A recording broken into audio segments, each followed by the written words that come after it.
Hoy vamos a aprender a manejar la capa de ajuste de exposición en Adobe Photoshop.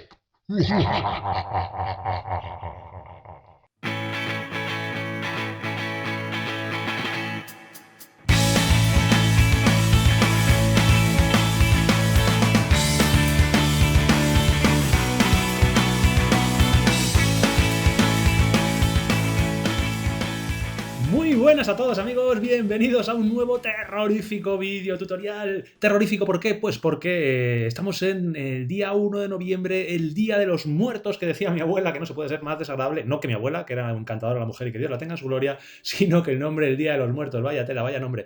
Bueno, es el Día de los Muertos, es el día 1 de noviembre, el Día de Todos los Santos, es fiesta nacional, pero aquí me tenéis siguiendo haciendo vídeo tutoriales en Processing Raw, ya sabéis, el canal dedicado a Photoshop, Adobe Lightroom, al procesado fotográfico en general. Y los martes, sea Día de los Muertos o Día de los Vivos, ya sabéis que toca, estamos ahora con el monográfico dedicado a las capas de ajuste. Hemos visto ya la capa de ajuste de brillo, de contraste, en qué consistían las capas de ajuste, hemos visto niveles, todo un poquito, todo lo podéis ver en la lista de reproducción que tenéis aquí en este mismo canal. Hoy vamos a trabajar con la capa de ajuste de exposición. Es una de las capas de ajuste más sencillas, quizá de las que menos se utilicen, pero creo que conviene la pena saber cómo funciona y lo que podemos hacer con ella. ¿Dónde está? Ya sabemos todos perfectamente dónde podemos ejecutar cualquier capa de ajuste. Ya sabéis que desde el panel de Tony Kuiper se hacen simplemente con un clic. La capa de exposición no aparece. Tenemos brillo, contraste, tenemos curvas y niveles dentro de las de exposición. La de exposición tenemos que ir a buscarla desde el acceso rápido. No está porque quizás sea una de las que menos se utiliza y por un poco cuestión de optimizar botones. Una vez que tenemos la capa de ajuste y la hemos activado, pues siempre, como siempre ocurre, ¿qué pasa? Nos genera un ajuste de exposición en este caso, con esta maravillosa iconito, con su máscara en blanco, que nos dice que nos va a afectar a toda la imagen, con la cual podemos controlar dónde queremos que afecte. Eso es muy importante. Doble clic y abrimos la ventana de propiedades. Vamos a ver en qué consiste la capa de ajuste de exposición, que es muy sencilla, ya veréis. La interfaz, lo primero, nos encontramos tres campos. Un primer campo en el que tenemos los ajustes preestablecidos, los deslizadores. Hay tres deslizadores con nombres diabólicos. Hoy que estamos casi en Halloween, viene muy bien porque nadie entiende para qué funcionan y eso es lo que os voy a explicar. Y bueno, los tres cuentagotas que también son monstruosos y horripilantes. ¿Hay ajustes preestablecidos? Muy sencillo, poco que explicar, simplemente encontramos cuatro ajustes preestablecidos. Bajamos la exposición un punto, 2 puntos, o subimos un punto y subimos 2 puntos. Simplemente van a afectar al deslizador de exposición, que es el único que todo el mundo toquetea un poco porque es el único que tiene un nombre normal, un nombre que nos va a dar pistas de lo que hace.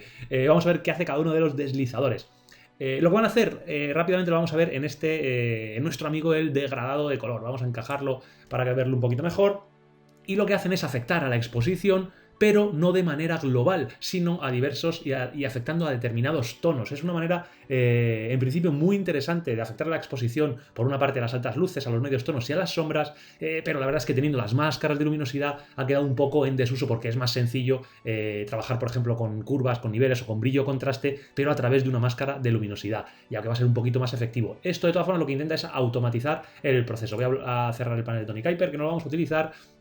Y lo que vamos a hacer es ver en qué consiste cada uno. Exposición, muy sencillo. Si hecho a la derecha nos va a aumentar la exposición, fijaos, un paso de exposición, 2 pasos de exposición, lo que queramos. Puedo también controlarlo yo con el teclado alfanumérico o puedo irme a colocarme encima del nombre y hacer ajustes muy finos. Esto pasa con todas las capas de ajuste y con todos los menús y deslizadores de Photoshop, pero que lo sepáis, que es quizá la manera más precisa de utilizar los deslizadores, porque si vamos directamente al controlador vamos a ser bastante más bruscos, así que desde aquí vamos a poder ir con muchísima más sutileza. Aquí lo puedo resetear y bueno, vamos a ver qué es lo que está pasando. Cuando desplazo el deslizador a la derecha estoy aumentando la exposición, pero fijaos cómo me está afectando prácticamente a los tonos altos. Fijaos ¿qué es lo único que me cambia? La parte de la derecha de mi degradado de tonos, que podría ser prácticamente un histograma. Es como cuando en niveles cogíamos el punto blanco y lo desplazábamos a la izquierda. Está haciendo exactamente lo mismo. Me está transformando en blancos los grises. Me está aumentando la exposición de la zona de las luces, altas luces y toda esa zona de la derecha, ¿vale? Entonces vamos a resetearlo. Y vamos a ver qué ocurre con los demás deslizadores, estos que como digo tienen nombres diabólicos y traducciones maquiavélicas que nadie entiende lo que son, pero son muy muy sencillos. Desplazamiento, ojito al nombre y ojito a lo que hace. Desplazamiento lo que va a afectar es a la exposición de las sombras. Ya, nada más, podrían haberle llamado sombras o podrían haberle llamado algo así. ¿Y qué es lo que hace? Pues si yo lo echo a la derecha, me va a aumentar la exposición de las sombras. Fijaos cómo no me toca prácticamente las altas luces. Si lo echo a la izquierda, me va a ir afectando a la exposición de la parte izquierda de nuestro histograma, de la parte izquierda de nuestro degradado. Es tan sencillo como eso. Hacen exactamente lo mismo uno y otro, pero cada uno afecta a una parte del histograma. El deslizador de desplazamiento es tremendamente sensible. Aquí no os vais a dar cuenta en el degradado, pero cuando vayamos a una imagen vais a ver cómo es muy, muy, muy sensible. ¿Qué tenemos que hacer? Mi consejo aquí sí que sí es que lo utilicéis o bien con el teclado alfanumérico o desplazando directamente, haciendo clic en el nombre y girando a la izquierda o a la derecha, porque va a ser mucho, mucho más sutil y mucho más preciso. Si no, sé que os vais a pasar. ¿Problemillas que tiene? Pues bueno, cuando podemos utilizarlo para levantar sombras, por ejemplo, en un sitio en el que tenemos las sombras muy oscuras, pues lo podemos utilizar para desplazar sombras desplazando a la derecha. ¿Qué ocurre? Pues que vais a verlo luego en la imagen real.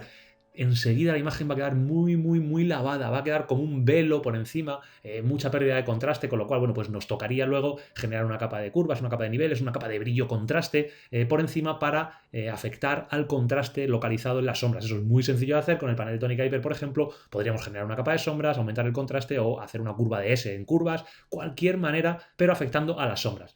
Pero que sepáis que es muy, muy, muy sensible. Vamos a resetear y vamos a ver qué hace el último. Corrección de gama, también lo mismo. Ojito al nombre y ojito a lo que hace. ¿Qué es lo que va a hacer? Pues muy sencillo, modificar la exposición de los medios tonos.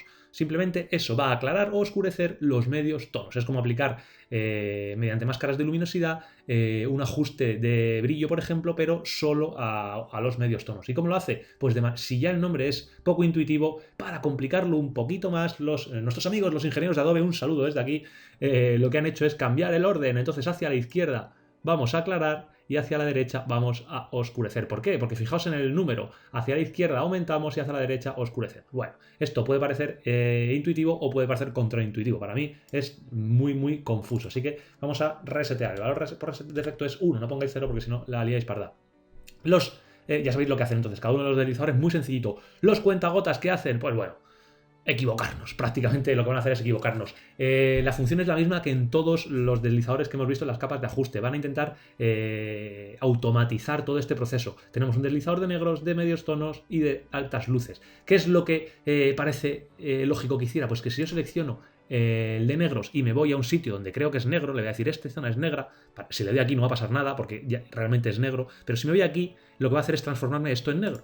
Vale, más o menos correcto, me lo transforma hasta aquí. Fijaos lo que me hace con desplazamiento, me lo echa a la izquierda. Bueno, puede parecer lógico que si yo el punto negro va a controlar las sombras, pues me utilice el deslizador de desplazamiento. Yo, bueno, podemos llevarlo a donde buenamente nosotros queramos y dejarlo en la zona que sea. Aquí lo tenemos reseteado en 0.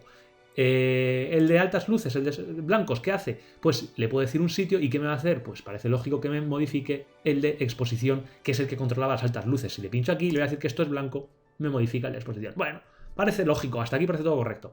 Pero vamos a ver qué nos hace el de grises. El de grises lo que nos va a decir es qué tono es el gris, qué tono es el gris neutro. ¿Qué parecería lógico? Pues que afectara al deslizador de corrección de gama, que es el que modifica los grises. Vamos a probar, vamos a decirle que esto es gris. Y fijaos lo que hace, toma ya, me cambia la exposición. Con lo cual me está afectando a los medios tonos, me está afectando a las altas luces, una auténtica chapuza. Así que yo nunca utilizo, casi nunca utilizo la capa de ajuste de exposición, sobre todo desde que trabajo con el panel de Tonic Hyper y trabajo con las máscaras de luminosidad. Antes lo utilizaba mucho. Si no utilizáis máscaras de luminosidad, es una capa de ajuste muy, muy útil, más que brillo casi, porque vais a poder localizar los ajustes de exposición, pero que sepáis cómo funciona. Ya os digo, brillo contraste a mí no me gusta absolutamente, o sea, brillo contraste, los cuentagotas no me gustan prácticamente nada. Así que ya sabemos lo que hace cada uno de nuestros botoncitos, de nuestros deslizadores, pues vamos a ver qué ocurre en la vida real. Cuando tenemos una imagen de este estilo, eso es un archivo RAW directamente salido de cámara sin tocar absolutamente nada.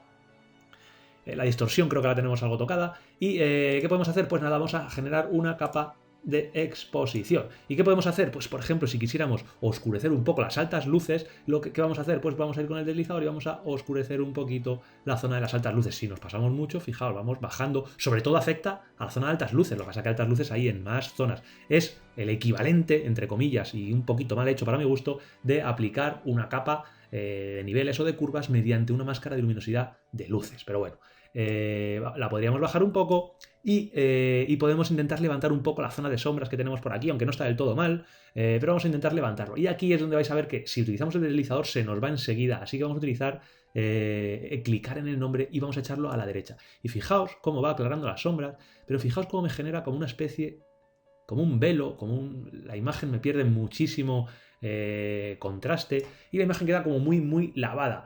¿Qué tendríamos que hacer si queremos corregir esto? Pues dos cosas. Para empezar a ajustar un poquito los medios tonos, los grises. ¿Cómo? Vamos a oscurecerlos un poquito, desplazando hacia la derecha corrección de gama. Ya tendríamos la imagen un poquito más contrastada. Eso podríamos hacerlo o podríamos generar una capa de contraste mediante máscaras de luminosidad que nos afectara las sombras y aumentar el contraste en las sombras. De esa manera íbamos a recuperar parte del contraste. Todo esto, estos trucos los tengo explicados en la videoguía. Ya os he comentado que tengo todos los trucos explicados paso a paso, pero bueno, aquí paso un poquito por encima y os cuento cositas que se pueden hacer. El resultado, pues bueno, voy a resetear corrección de gama, voy a dejarlo tal y como estaba. Y vais a ver que para mí por lo menos no me gusta mucho, sobre todo por ese velo que se forma. ¿Qué ocurre? Que esto nos da una estética muy curiosa y que se puede utilizar muchísimo cuando queremos conseguir imágenes emulando un poquito a la película antigua o conseguir pues esa especie de filtros tipo Instagram y esas cositas que se pueden hacer y que pueden quedar bastante bien. ¿Cómo lo hacemos? Pues muy sencillo, directamente vamos a subir, a generar aún más esta película que digo, que imaginaos que va a generar ese velo, esa pérdida de contraste, que no lo vamos a querer casi nunca, pero en algunas ocasiones nos va a quedar muy bien, porque a esto le podemos añadir, por ejemplo, pues vamos a añadirle una capa de, por ejemplo, de equilibrio de color, por ejemplo. Ya veremos en qué consisten, ¿vale? Y al equilibrio de color, pues le vamos a añadir, por ejemplo, a los medios tonos le vamos a añadir un poquito de azul. A las iluminaciones le vamos a añadir un poquito de colores más cálidos, por ejemplo. Y a las sombras pues le vamos a añadir también a azules. Vais a ver que hemos conseguido. Y fijaos, esto lo vamos a agrupar, esto con esto lo agrupamos. Tendríamos aquí nuestra capa, por ejemplo, le podemos llamar película. Y que bien me ha quedado mayúsculas y minúsculas como siempre.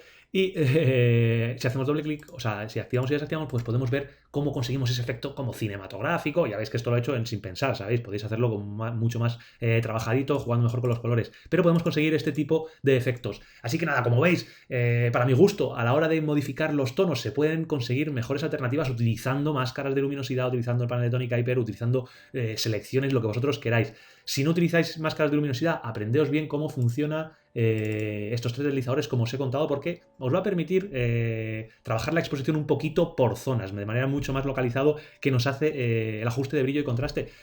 Y nada más, así de sencillo, así de fácil, por fin habéis entendido, no me digáis que lo sabíais, que esto no lo sabe casi nadie, en qué consistían estos deslizadores. Así que nada, ya sabéis cómo funciona otra capa de ajuste más, vamos aprendiendo poco a poco, día a día vamos viendo esos nuevos truquillos. Y nada más, espero que os haya gustado en este día del terror, en este día del pánico, en este día del truco, como es truco, trato. Vamos a continuar aprendiendo, ya lo sabéis. Nada más, amigos, si os ha gustado el video tutorial, ya sabéis lo que tenéis que hacer. Suscribíos al canal, dadme un me gusta, un thumbs up de estos en el vídeo, que me ayudan bastante. Dejad algún comentario, que también me gusta saber lo que os han parecido los vídeos. Y sobre todo, si queréis echarme un cable y estáis interesados en aprender un poquito más de cómo funciona el panel de Tony Kuiper, ya os he dicho, he hecho una super mega macro hiper ideal vídeo guía con 10 horas de vídeo. Utilizo muchísimas imágenes, absolutamente todo inédito, todo nuevo, imágenes nuevas. Es una videoguía en la que por menos de 5 euros la hora os va a salir la videoguía. Está tirada de precio, amigos. Vais a tener para aprender a utilizar absolutamente a la perfección el panel de Tony Kuiper, cada uno de los botones, y no solo aprender a utilizarlo, sino os voy a enseñar trucos reales. Que una cosa es saber utilizarlo y otra cosa es ver cuándo, cómo y dónde se pueden utilizar. Así que nada, si estáis interesados, ya sabéis, haced clic aquí, os descargáis la videoguía y así también es una manera de colaborar conmigo. Amigos, nada más, como siempre me despido de vosotros. Nos vemos.